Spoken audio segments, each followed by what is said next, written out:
कैरीच्या season आला आहे, याच्यापासून आपण भाजी बनवू. चला आता या कैरीला धुवून घेतलेली आहे मी. आता विळीने कापून घेऊ हिला.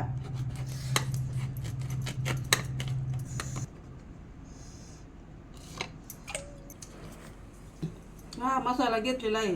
मोहरी घेतलेली आहे, जिरं घेतलेले, ओवा घेतलेला आहे, बडीशेप घेतलेली आहे, धने घेतलेले आहे आणि आपण मेथी घेणार. सगळं मी अर्धा अर्धा चमचा घेतलेलं आहे. आता टाकणार भाजी बनवणार ते. आता हे भाजून घ्यायचे सगळे मसाले, मंद आचेवर कसं भाजून घ्यायचे. आता याला हे भाजून झालेलं आहे, गार करून आपण कुटून घेऊ. गार झाल्यावर कापलेली कैरी आपण शिजवायला घेऊ.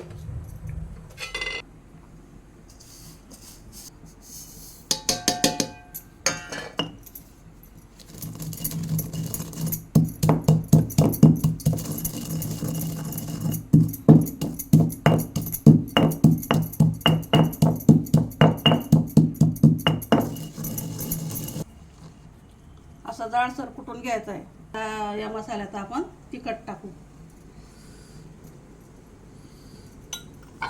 आणि हळद टाकायची, मिक्स करून घ्यायचं.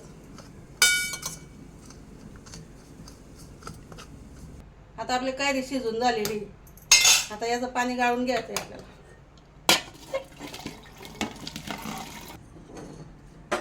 मी कढई ठेवलेली तापवायला. आता त्याच्यात मी तेल टाकते. एक पळी,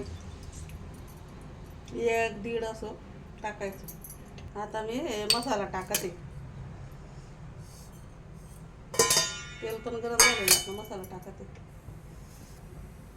मसाला टाकला, चांगलं परतून घ्यायचा. त्याच्यात ही कलोंजी बी टाकते मी आणि हा गुळ पण टाकते त्याच्यात. गुळ पण चांगला विरघळून घ्यायचा आहे आपल्याला.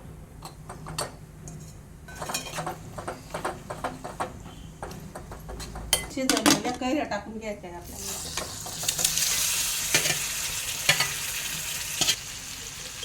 आणि चवीनुसार मीठ टाकायचं आहे त्याच्यात. अशा प्रकारे आपली कैरीची भाजी तयार झालेली. बघा किती छान मस्त झालेली. डाळ भात राहिला का असं बनवायचं. आणि आता कैरीचा सीझन आलेला तर असं बनवून खायचं. माझ्या चॅनलला लाईक करा, सबस्क्राईब करा. धन्यवाद.